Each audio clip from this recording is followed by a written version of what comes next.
नमस्कार फ्रेंड, मेरा नाम सुरेंद्र सिंह है और स्वागत है आपका हमारे चैनल नई जानकारी नया ज्ञान में। आज हम आपको फिर से एक नए एपिसोड में लेकर आए हैं। हम बात करेंगे वीरेंद्र सिंह बाबा जी से, जो हमें बताएंगे कि आदमी के क्रोध कैसे आता है, क्रोध को कंट्रोल कैसे करें। तो आज हम बात करेंगे गुस्से पर। तो चलते हैं फ्रेंड, वीरेंद्र सिंह बाबा जी से बात करते हैं। हाँ, तो वीरेंद्र सिंह जी बताइए, आपको गुस्सा कैसे कंट्रोल करें, या गुस्सा आता ही क्यों आदमी को है? किसी भी चीज़ को पाने की जो इच्छा होती है, यदि वह आपको प्राप्त नहीं होगा तो आपको क्रोध आएगा। जैसे जैसे आपको खाना चाहिएगा, तो खाना क्यों चाहिए? क्योंकि बॉडी में नमक का मात्रा रहता है, और जो बॉडी का जब पसीना हो जाएगा काम आप कर देंगे, खाना नहीं खाए। जैसे आपको कोई बोले कि आप खाना खा लीजिए, तो खा लिए तो नमक तो मिल गया। अगर बोलेगा खाना नहीं, आप काम करके तो खाइए, तो काम करने जाएंगे तो सहज सी बात है आपकी बॉडी का नमक निकल जाएगा। समुंदर के अंदर की जानकारी जो सबको 5% की है और 95% की नहीं है, वो इसलिए नहीं है क्योंकि समुंदर के अंदर बहुत बहुत सारा रहस्य भरा हुआ है। बहुत सारा रहस्य इसलिए भरा हुआ है कि उसका जो फेन है, उसका जो नमक है, वो इतने काम की चीज़ है कि आदमी को ज़िंदा रखता है, ज़िंदा रखा हुआ है इस समय। तो बस उसका नमक उतने काम का योग्य का चीज़ है, तो सोचिए कि समुद्र के अंदर कितनी अच्छाई होगी। तो सर, हम लोग का बात हो रहा था गुस्सा को कैसे कंट्रोल करें। तो आपको कुछ पता है जो कि क्रोध कंट्रोल हो जाए? क्रोध करना नहीं चाहिए, क्रोध करने का दिखावा करना चाहिए। क्रोध नहीं करना चाहिए किसी व्यक्ति को। क्रोध करने से शरीर के अंदर अनंत प्रकार की बहुत सारी बीमारियां उत्पन्न हो जाती हैं। कहने का मतलब आपको कि अगर शरीर के अंदर क्रोध करेंगे तो क्षति होगा। क्रोध करेंगे आप तो आपका ब्लड प्रेशर हाई होगा। ब्लड प्रेशर हाई होगा तो तुरंत क्या होगा, तो सब जितने शरीर के अंदर पार्ट्स लगे हुए हैं वो सबका एक मात्रक होता है। जैसे 120/80 खून, ब्लड जो होता है वो 120 के प्रेशर जाता है और 80 के प्रेशर से आता है। यदि उतना संतुलन बराबर रहेगा सभी लोग सह लेंगे। जैसे आपका किडनी हो गया, तो किडनी बहुत छोटा सा होता है। जैसे कि मान लीजिए किडनी जो है एक सेम के बीज के आकार की होता है, उतनी छोटी चीज़, लेकिन काम उसका बहुत बड़ा। क्यों? वो बोल रही कि भैया हमको खून ब्लड चाहिए 120/80। अब तो आप प्रेशर इधर से ग्रोथ के कारण हृदय खराब हो गया तो रक्त विकार होगा।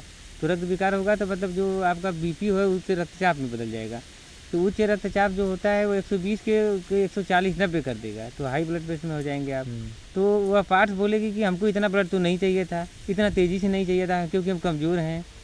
अब जैसे कि कमज़ोर पार्ट से तो कहेगा ही कि हम कमज़ोर हैं। क्यों कमज़ोर हैं? क्योंकि हमारा मात्रक है। जैसे कि हम कोई चीज़ को लेकर के टेंशन में न रहें और थोड़ा खुशी अपने चेहरे पर अंदर से निकालें, आनंद अंदर से निकलता है, और बाहर हम उनके ढूंढने का प्रयास न करें किसी भी बहाने या किसी भी कारणवश। तो सर, कहने का मतलब गुस्सा अगर आपको आता है तो उसे डाइवर्ट कर दीजिए। हाँ, डाइवर्ट कर। जैसे कि आपको क्रोध आया तो आप जैसे पिक्चर में, फिल्म में नहीं बनाया जाता है, हीरो एक्टिंग करके फिर अपना कपड़ा चेंज करके अपने घर चले जाते हैं, फिर जाके अपने दिनचर्या में, अपने बाल बच्चों में, अपने लड़कों में जीवन यापन करने लगते हैं। जैसे अमरीश पुरी गद्दार हो गया, तो अमरीश पुरी कितना भयानक लगता है देखने पिक्चर में। मालूम चलता है कि काट देगा, सबको फाड़ देगा, क्या किया कैसे किया, लेकिन रियल में वैसा होता नहीं है। तो सर, वो उसका दिखावा करता है, भूमिका निभा। तो वैसे ही आदमी की अपनी निजी ज़िंदगी में भूमिका निभाना चाहिए कि मुझे क्रोध करने का दिखावा। जैसे सर्प हो गया, तो सर्प के मुंह में अगर यदि विष रहता है उसके जीभ के नीचे, और अपने दांत से वो चीरा लगाता है और विष को छुआ देता है, तो कभी कभी होता है कि उसका विष अगर यदि हम निकाल भी दें तो अपना वो कार्यक्रम नहीं छोड़ता। जैसे फूकने वाला कार्यक्रम, या उसका वैसे है तो बड़ा भयावह उसका शरीर, क्योंकि देखने से ही आदमी की मृत्यु तक हो जाती है, काटने की तो बात ही छोड़िए। पर आदमी इतना खतरनाक होता है कि उसके कहीं भी विष नहीं होता है, पर उसके जुबान में विष होता है। वो ऐसा शब्द आपको बोल देगा कि आप कई हज़ार, कई लाख, करोड़ तपस्या करेंगे तो भी विमुक्त नहीं हो सकता है, उसको आप भरपाई नहीं कर पाएंगे। तो सर, आपके कहने का यही मतलब है कि जब भी आपको क्रोध आए उसका दिशा बदल दीजिए। दिशा बदल दीजिए। जैसे कि कोई खिलाड़ी है और वह गेंदा फेंक रहा है 120 की स्पीड में, तो आपको पूरा पूरा बल नहीं लगाना है, थोड़ा सा उसको अपने बल्ले के सहारे उस आए हुए गति चीज़ को थोड़ा सा गतिशील कर देना है, बस वो उसका उपयोग हो जाएगा। क्रोध का सही उपयोग कर। जैसे कोई आपको सहका दिया कि आपको ये काम करना है, तो आप काम करने के लिए तैयार हो जाएंगे, पर आपके अंदर उतनी क्षमता नहीं, क्योंकि आप वो काम अभी स्टार्ट करने जा रहे हैं, प्रारंभ करने जा रहे हैं। तो कोई काम करने का मतलब होता है आप उसको धीरे धीरे करें। धीरे धीरे करेंगे तो धीरे धीरे शरीर का ब्लड का सप्लाई होगा, सब पार्ट धीरे धीरे मजबूत होगा, तो आप कर लेंगे। अब सोचेंगे कि नहीं, कोई 5 साल 10 साल तपस्या किया है और हम 10 मिनट में उसको जान जाएंगे, तो ऐसा होता नहीं है।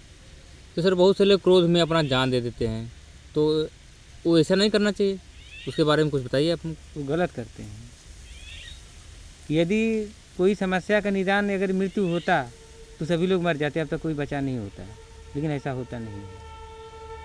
तो सर आप कहना चाहते जब भी आपको क्रोध आए तो उस क्रोध को दिशा दे दीजिए दिशा दे दीजिए, और आपका काम भी हो जाएगा, काम भी हो क्रोध भी जाएगा। खत्म हो जाएगा। जितना में आप क्रोध, आदमी जब क्रोध में आता है तो उसका ब्रेन की जो पूरी शक्तियाँ जागृत हो जाती हैं, उसी समय हमें धैर्य की जरूरत होती है, धैर्य टूट जाता है उस समय। ज़्यादा क्रोध अपने शरीर को ही हानि पहुंचाता है। बस शरीर को ही हानि पहुंचाता है और कुछ नहीं होता है। हम सोचते हैं कि जैसे मान लीजिए कोई गलती हो गया, कोई काम, जैसे मान लीजिए कि ये समझिए, छोटा सा निचोड़ समझिए, ज़्यादा बात करने से कोई लाभ नहीं है। जैसे कि मान लीजिए आपको क्रोध आया, तो कोई क्रोध दे रहा है किस कारण बस, तो आपके पास भगवान कान दिए हैं, तो उस समय अपना कान बंद कर लीजिए, कान में उंगली कर लीजिए। या तो इस कान से सुनिए और उधर से निकाल दीजिए।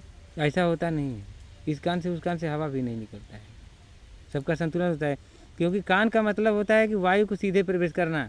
यदि आप सर्दियों के दिन में देखे होंगे, जो व्यक्ति कान अपना ढक लेता है उसको सर्दी कम लगता है। क्यों? क्योंकि ऑक्सीजन कान से ही भी जाता है शरीर के अंदर। ऑक्सीजन बटोरने की बहुत अद्भुत क्षमता शरीर के अंदर होती है, ऑक्सीजन से ही शरीर चलता है।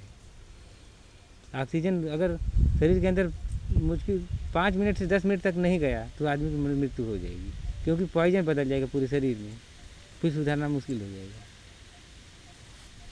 तो बहुत बहुत धन्यवाद सर, आपने हमें बताया कि क्रोध को कैसे काबू करें या क्रोध को कैसा दिशा दे। तो जब भी फ्रेंड आपको गुस्सा आए तो आप वीरेंद्र सिंह बाबा जी का ये बात अपने ऊपर अप्लाई करें। क्रोध को बस दिशा देना है, क्रोध का सही इस्तेमाल हो जाएगा फ्रेंड। आज के लिए इतना है फ्रेंड, ऐसे वीडियो आपको मिलता रहेगा फ्रेंड। बहुत बहुत धन्यवाद फ्रेंड, धन्यवाद।